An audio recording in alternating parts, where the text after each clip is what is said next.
Prime Minister of Canada, Mark Carney, with 131,674 votes, resulting in 29,457 allocated points, representing 85.9% of the vote.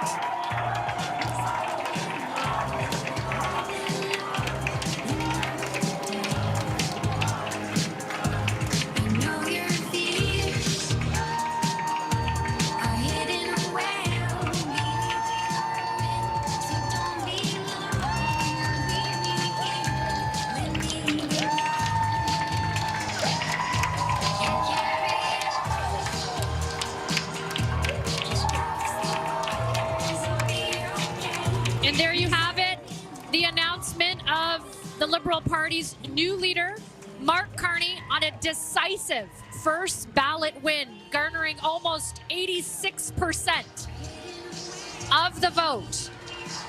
His competitors, nowhere even close. Chrystia Freeland, former finance minister, with 8% of the vote, and both Karina Gold and Frank Baylis with each about 3% of the vote.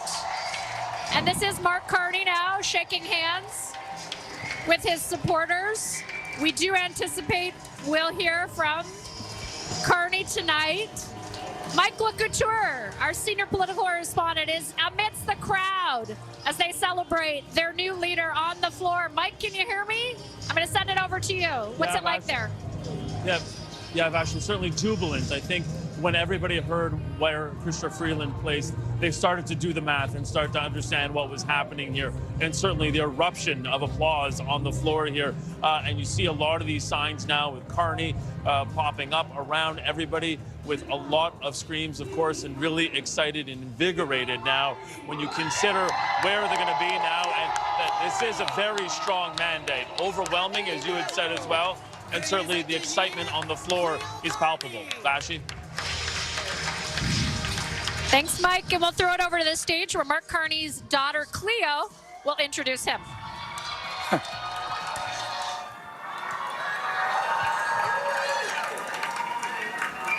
Thank you. And good evening. Bonsoir. I'm going to try and deliver this speech with as much grace and poise as Ella Grace.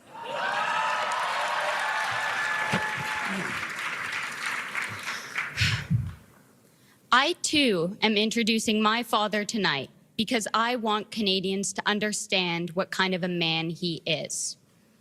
And who is better qualified to speak on his character than his daughter?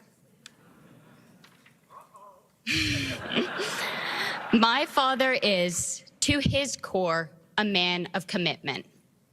I don't just mean that in a general sense. He is unflinchingly dedicated to what matters, focused and principled, funny and kind. Canadians care about actions, and my father is a man of action, a man who has traveled the length of Canada to hear what Canadians want from their leaders, what they want for their future. He's up early to read his papers and stays up late preparing for the next day.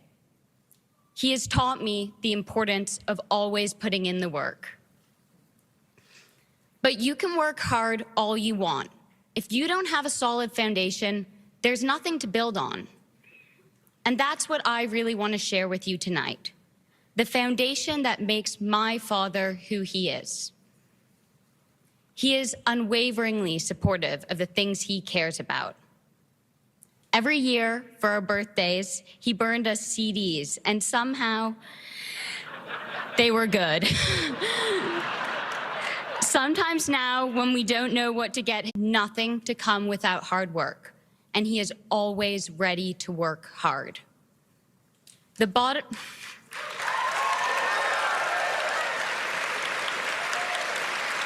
The bottom line is, however hard things may seem, he shows up and never lets you down. He has and always will show up for you, for Canadians, and for Canada, because he cares about this great country.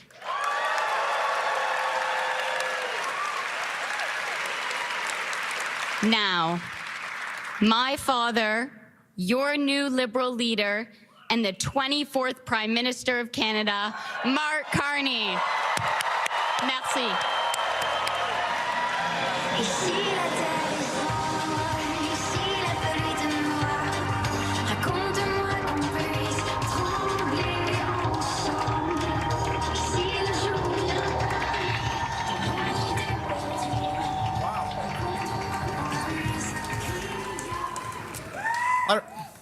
Prime Minister, I think it's clear we should just skip a generation.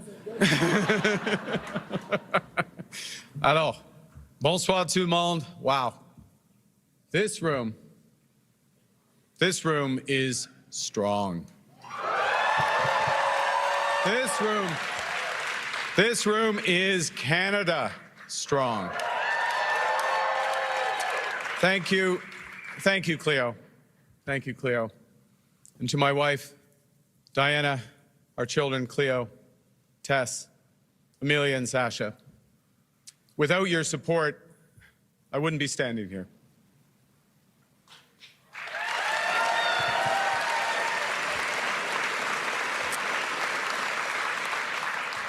And like the Prime Minister, without your examples, I wouldn't have a purpose. And without your love, I wouldn't have the strength that I need for what lies ahead. Thank you.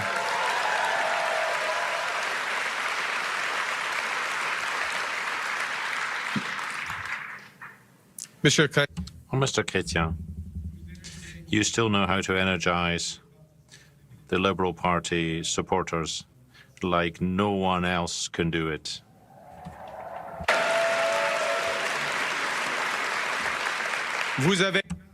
You took courageous and historic decisions.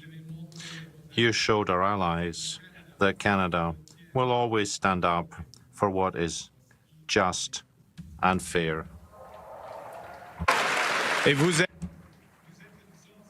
You're a source of inspiration for all Canadians across the land.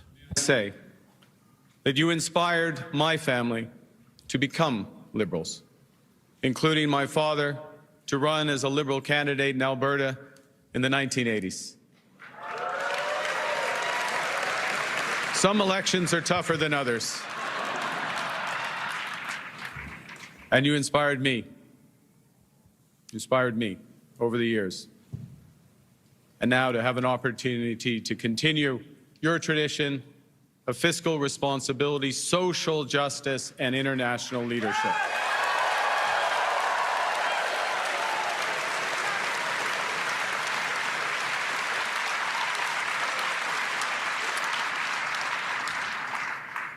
Prime Minister Trudeau, my time doesn't permit me to recognize all your accomplishments, so I'll speak at a higher level. You have combined strength and compassion every day as a fighter for Canada.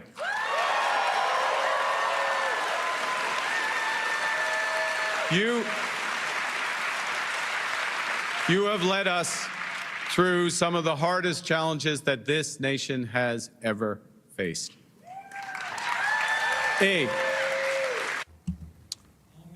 At the same time, you have transformed Canada. You've transformed it.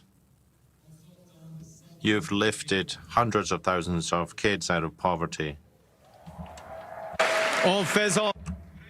by moving reconciliation forward and by defending freedom and democracy here and across the world.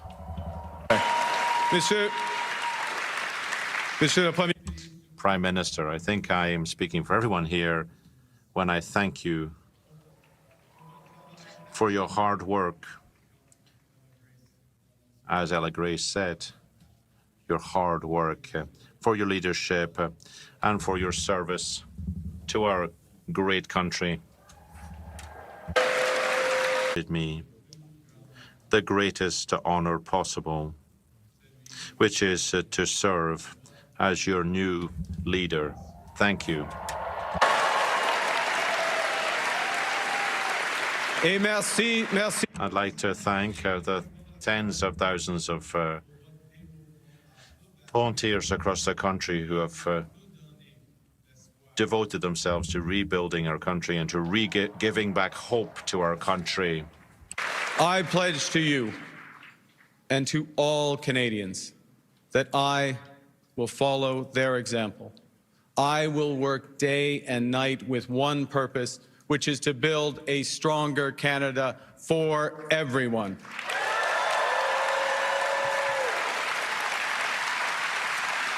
But I will need help. I will need a lot of help. And so I'd like to thank Chrystia, Frank, and Karina for your energy and ideas and leadership that you have brought to this campaign.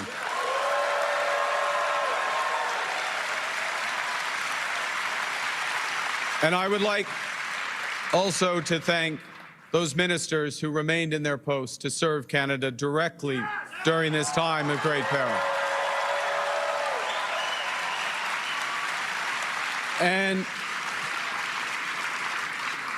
And to the incredible group of Liberal MPs that we have, you are the voices for your communities, and you are the conscience of our party.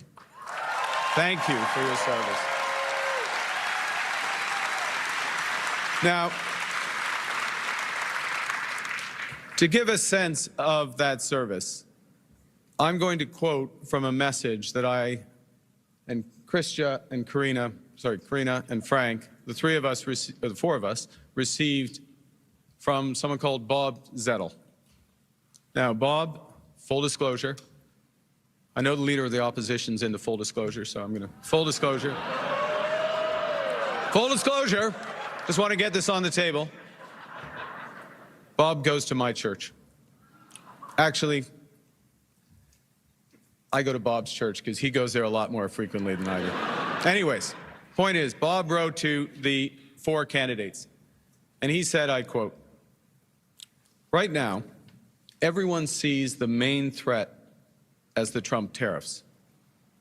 But the far greater challenge will be, as it always has been, to foster unity and a sense of the common good. There are those who will seek power by dividing us." We'll get to that later on. And we being the people of Canada, we need you, my fellow candidates, myself, to continue in positions of leadership to promote a united Canada, a commitment to common good and the respect and the rule of law throughout the world. See, I quote Bob because right now all Canadians are being asked to serve in their own ways. We're all being called to stand up for each other and for the Canadian way of life. So let me ask you, who's ready?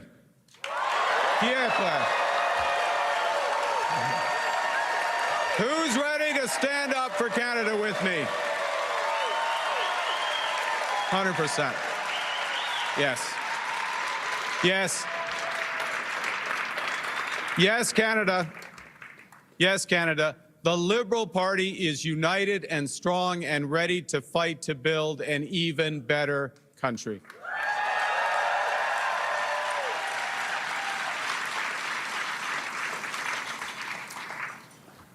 Now, I feel like everything in my life has helped prepare me for this moment.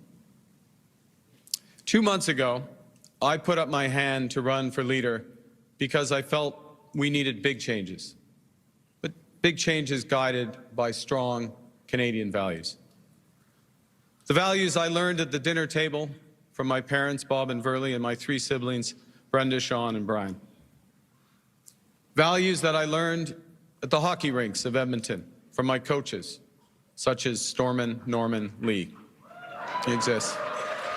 We didn't call him that to his face, by the way, but that was just... My parents were teachers, and they stressed the importance of hard work, of community, and of tolerance. My coaches were dedicated volunteers who taught me the importance of teamwork, ambition, and because it's Canada, humility. Les bonnes valeurs. The right values, Canadian values. I took them with me to university, and I kept them close to me when I was called upon to manage crises here in Canada and across the world. These same values have guided me in my work to build strong economies. And today, I will use those values again as we face this most serious crisis in a generation. Know that new threats demand new ideas and a new plan. They know that new challenges demand new leadership. Canadians want positive leadership that will end division and help us build together.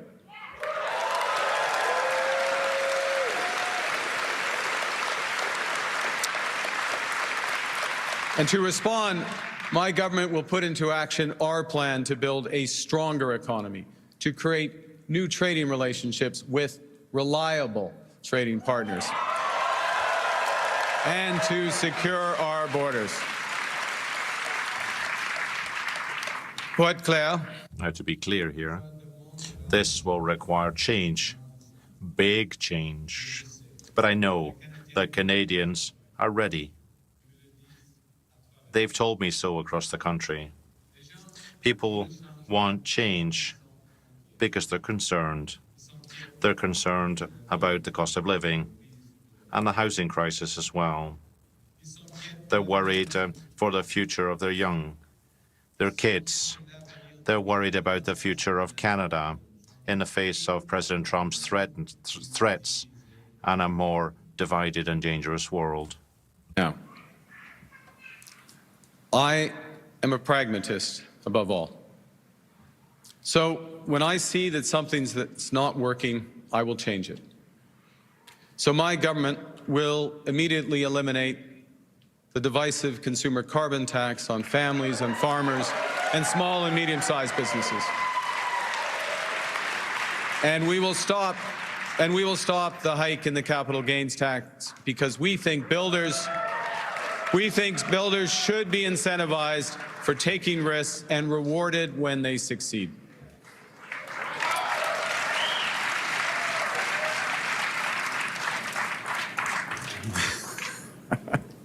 Canada needs more of this type of change. Change that puts more money in people's pockets. Change that makes our companies more competitive. Change that builds the strongest economy in the G7. Now, there's someone who's trying to do the opposite. There's someone who's trying to weaken our economy. Yeah, Donald Trump. And Donald Trump, as we know, has put, as the Prime Minister just said, unjustified tariffs on what we build, on what we sell, on how we make a living. He's attacking Canadian families, workers, and businesses, and we cannot let him succeed. And we won't. We won't. I am proud of the response of Canadians who are making their voices heard and their wallets felt. I am grateful for how our provinces are stepping up to the fight, because when we are united, we are Canada strong.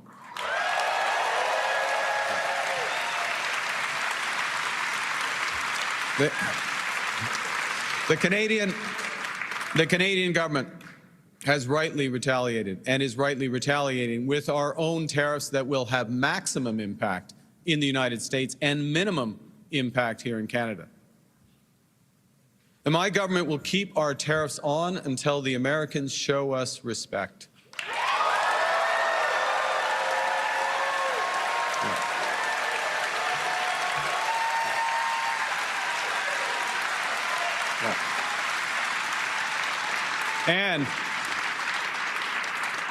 And until they can join us in making credible and reliable commitments to free and fair trade. As Krista did. Yeah. And in the meantime, we will ensure that all the proceeds from our tariffs will be used to protect our workers.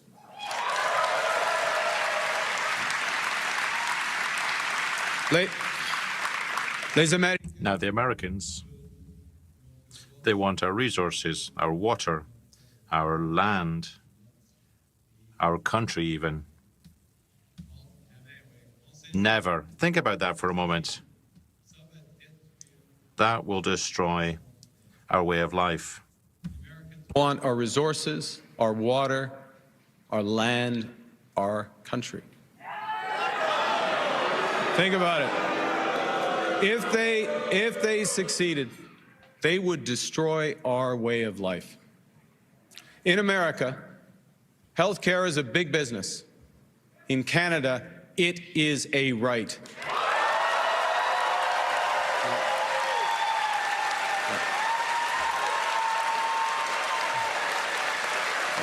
Thank you. America. Differences are not respected or recognized. First Nations aren't recognized. And the French language would never have any rights. The joie de vivre culture and the French language are part of our identity.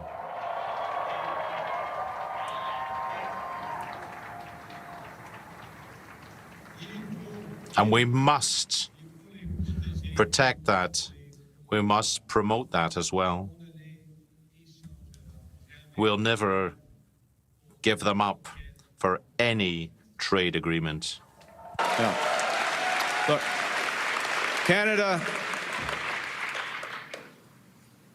America is not Canada. And Canada never, ever will be part of America in any way, shape, or form.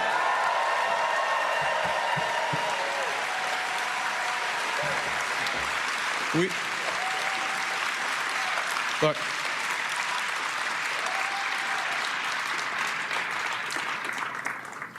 we didn't ask for this fight. We didn't ask for this fight. The Canadians are always ready when someone else drops the gloves. So the Americans, they should make no mistake, in trade as in hockey, Canada will win. Aux Americans. Now, to Americans, I say to you, as in hockey, we will win. Mais cette victoire. But that victory won't be easy. We're facing the greatest crisis of our lifetimes. We have to do extraordinary things, and together.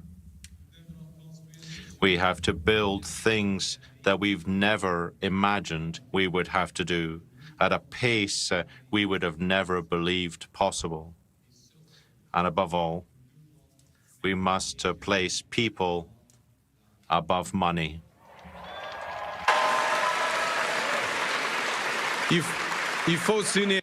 We have to unite to build the strongest, the fairest, and the freest country in the world.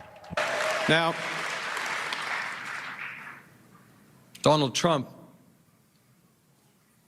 is trying to weaken our economy. But there's someone else who, if he succeeds, will weaken our economy. It's Pierre Poilievre.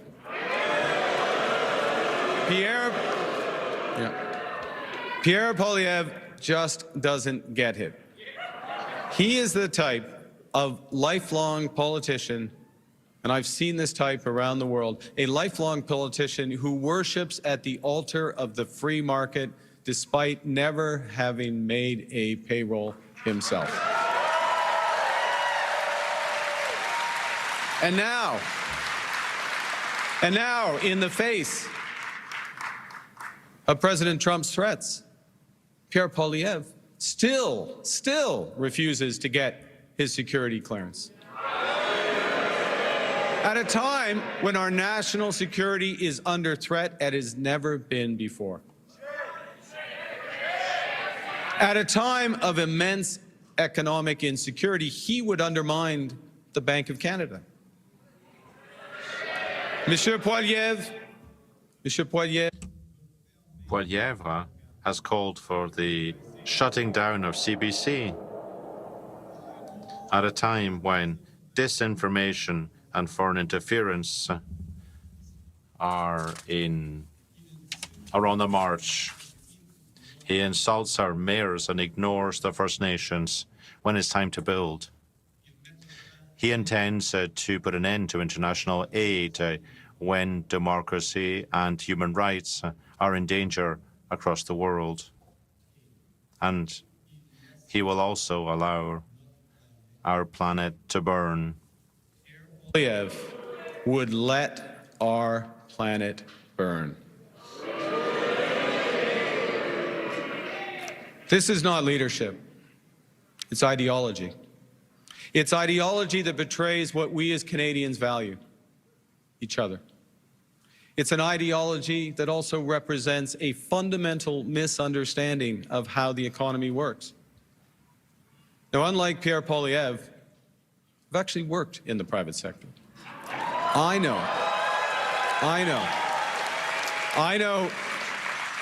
how the world works, and I know how it can be made to work better for all of us. And that knowledge is especially useful now in the service of Canadians when we must build a new economy and create new trading relationships.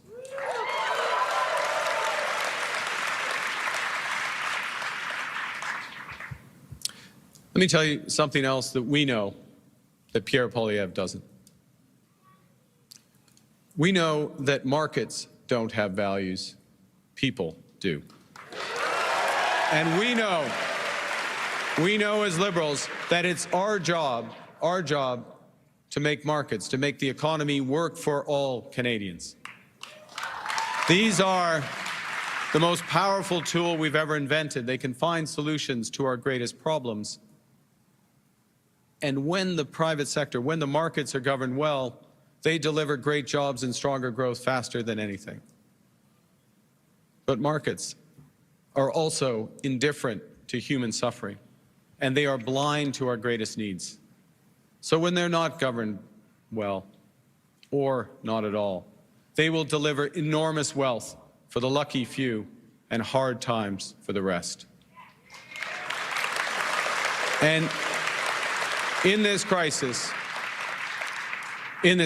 we must help those who are hit hardest by the American tariffs while we build our strength here at home. That's the right thing to do. That's the fair thing to do. That is the Canadian thing to do. That is what makes us strong.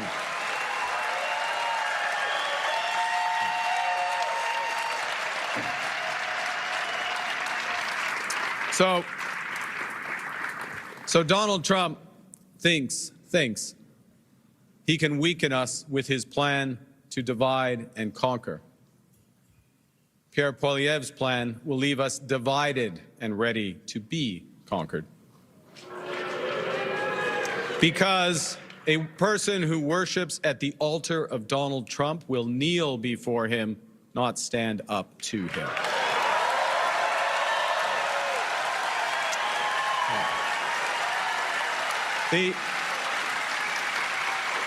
Pierre Poilievre's slogans are not solutions. His anger is in action. His division is in strength. Division won't win a trade war. Division won't pay the rent or the mortgage. Division won't bring down the price of groceries. Division won't make Canada strong. Voilà où mène la... This is where negative politics and division and anger takes us. Half of the US fears the other half. They're wary of each other. We can't allow such a situation to occur here in Canada. The Americans are increasingly divided, and this will weaken them. And we will win this fight if we are united and strong. Yes, we might disagree over policy. We might disagree over hockey. You can support the Oilers in Ottawa. That's possible. It's a free country, after all. But when it comes to Canada, we're all on the same side. Let's choose to be strong. Canada strong. Now,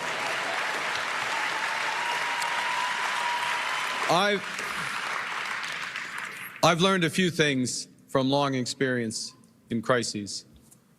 And the first is that plan beats no plan.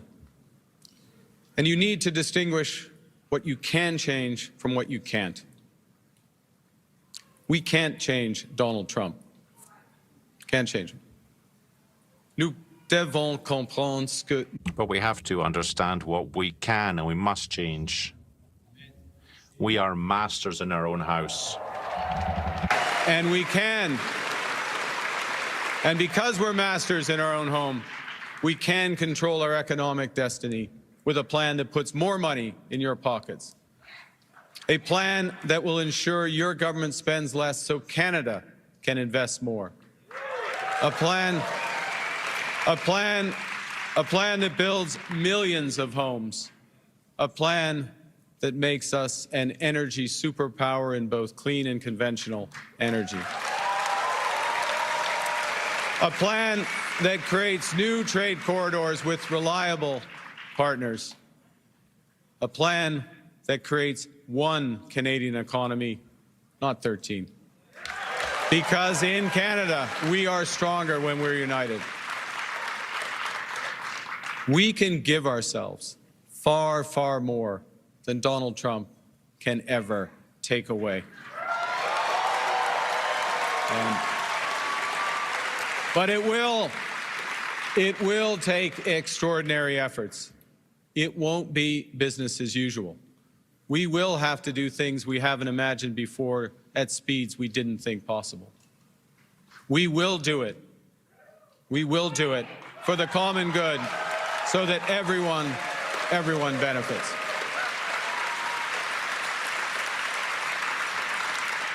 You know, I do care about the economy. But it's not because I'm an economist. It's because I care about people. That's why I'm a liberal. That's why we are liberals. On sait. It's clear that the value of a strong economy starts with the work, better futures for them and for today's youth. We know as liberals that we can't redistribute what we don't have. We also know that we can't be strong abroad if we're weak at home. We also know that we cannot build a better future if we're unable to manage the present. So, we need a strong economy, but when we're fighting for a strong economy, we're fighting for good Canadian health care for everyone. We are fighting for strong support for our seniors who built this country. We are fighting for child care for young families that they put in place. We are fighting for dental care and pharma care for everyone who needs it. We are fighting for rights. We are fighting for a strong economy so we can create a more sustainable world for our children and grandchildren, and we will deliver.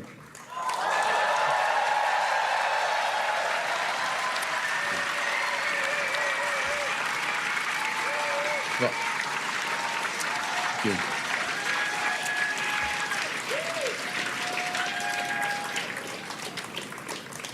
I know that these are dark days. Dark days brought on by a country we can no longer trust. We are getting over the shock, but let us never forget the lessons. We have to look after ourselves, and we have to look out for each other. We need to pull together in the tough days ahead.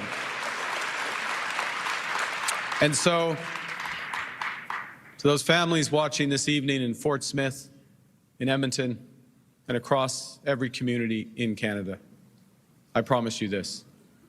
Together, we can and we will get through this crisis. We can and we will come out stronger than ever. And we will, because Canada is built on the strength of its people. From our mines to our ports, from our logging roads to our city streets, we're strongest when we're united, when we're one economy, not 13, when we can cheer for different teams and still be on one team when it counts.